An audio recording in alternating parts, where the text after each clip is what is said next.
Après Dakar, Nouakchott, Lomé et Accra, le Bénin accueille le 4e atelier régional de formation avancée aux outils LCPT et GLIM-I, organisé par la FAO Bénin, en collaboration avec le Comité permanent inter-État de lutte contre la sécheresse au Sahel SILS et avec le soutien de la Banque mondiale.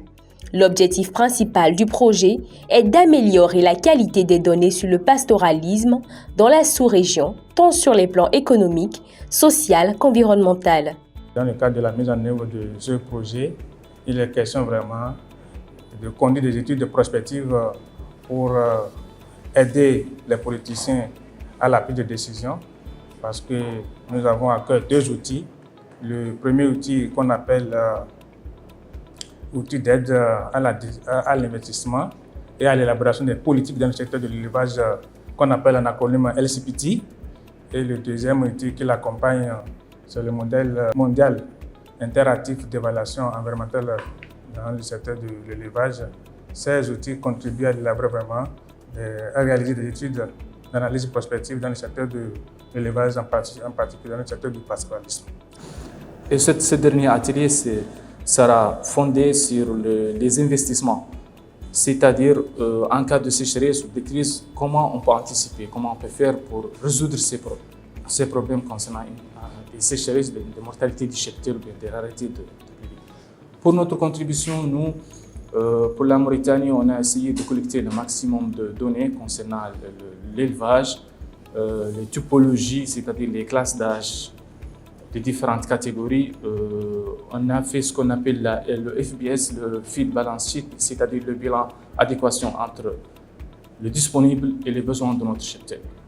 Et via ces données, on peut les analyser via l'outil LCPT pour savoir comment on peut anticiper à tout prochain problème qui peut vraiment influer sur le système de l'élevage en Mauritanie.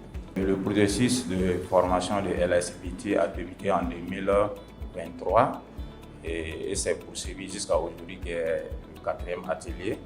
Alors nous, en tant que pays participants, nous contribuons à fournir les données qui servent à modéliser et à faire la prospection de nos systèmes d'élevage dans nos différents pays.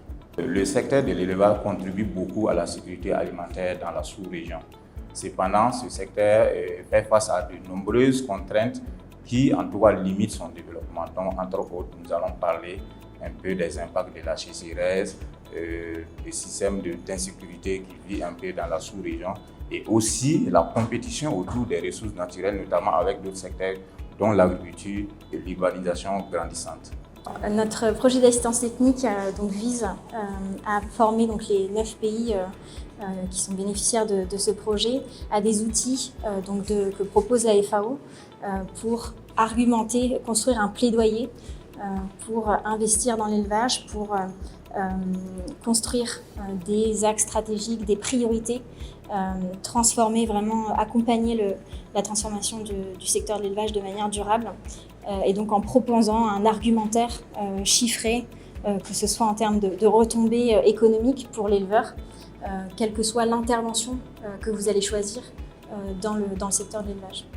Ces outils, selon les participants, viennent à point nommé car ils permettent d'établir des plaidoyers à adresser au gouvernement ainsi qu'aux partenaires, ce qui permettra d'améliorer et de renforcer le secteur élevage en Afrique de l'Ouest. C'est un outil d'aide à l'investissement, c'est un plaidoyer auprès des décideurs. Donc, toutefois, on a des crises, on a des aléas, on peut convaincre les décideurs, même le gouvernement, les décideurs, les bailleurs, d'intervenir au bon moment. C'est-à-dire, cet outil, ça va vraiment analyser la situation qu'on a, les scénarios qu'on a, les interventions qu'on vise à faire pour pouvoir convaincre les décideurs, les bailleurs d'intervenir au bon moment. En général, dans nos différents pays qui participent à ce processus-là, nous manquons réellement d'outils pour pouvoir projeter en réalité la production de l'élevage dans la sous-région. Alors donc, cet outil-là vraiment est une occasion plus que jamais pour permettre à nous, participants, de pouvoir faire la modélisation de nos systèmes d'élevage et de faire une projection afin de pouvoir formuler, n'est-ce pas, des projets à l'endroit de nos autorités pour en tout cas améliorer les conditions de production de ce secteur dans la sous-région. On espère que cet argumentaire pourra accompagner la prise de décision.